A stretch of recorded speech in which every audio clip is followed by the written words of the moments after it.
जब संजय सिंह भारतीय कुश्ती महासंघ के अध्यक्ष चुने गए, तब संघ के पूर्व अध्यक्ष बृजभूषण शरण सिंह के चेहरे पर रुआब झलक रहा था।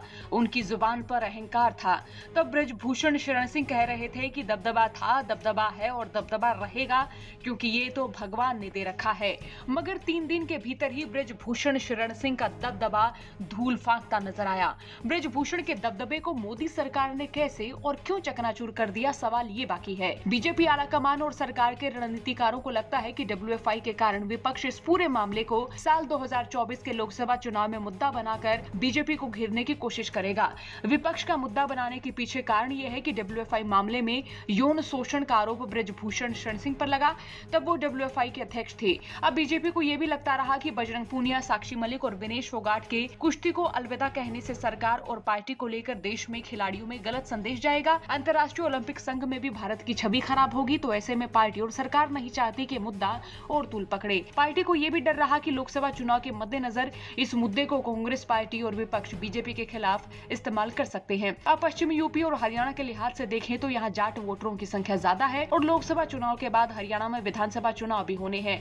तो कह सकते हैं कि जाट वोटरों की नाराजगी को खत्म करने के लिए भी बीजेपी ने बृजभूषण शरण सिंह को टाइट कर दिया है।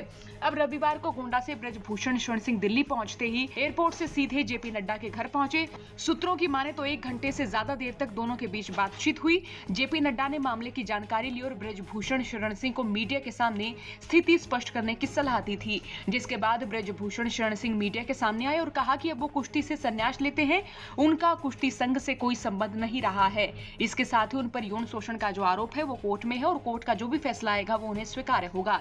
दरअसल पिछली बार महिला पहलवानों की ओर से बृजभूषण पर यौन शोषण के आरोप लगाने के बाद जिस तरह से दिल्ली समेत कई जगह प्रदर्शन हुए और सरकार के खिलाफ एक माहौल बना, उससे सबक लेकर इस बार इस मुद्दे को और बड़ा होने से पहले ही पार्टी और सरकार ने रोक लिया है। अब सबकी निगाहें कुश्ती महासंघ के अगले कदम पर टिकी हुई है। तो वहीं संजय सिंह का ये कहना रहा कि निलंबन के संबंध में खेल मंत्रालय से बातचीत की जाएगी और उसके बाद ही आगे की रणनीति तय होगी। तो कह सकते हैं कि बृजभूषण शरण सिंह को टाइट कर बीजेपी ने अपने डैमेज को तो कंट्रोल कर लिया है, लेकिन अभी फिलहाल डब्ल्यूएफआई का चुनाव किस तरह से होगा और कौन नया अध्यक्ष चुना जाएगा या नहीं चुना जाएगा, इस पर सभी की निगाहें टिकी हुई हैं। बहरहाल आपका पूरे मसले पर क्या सोचना, कमेंट बॉक्स में राय रखें।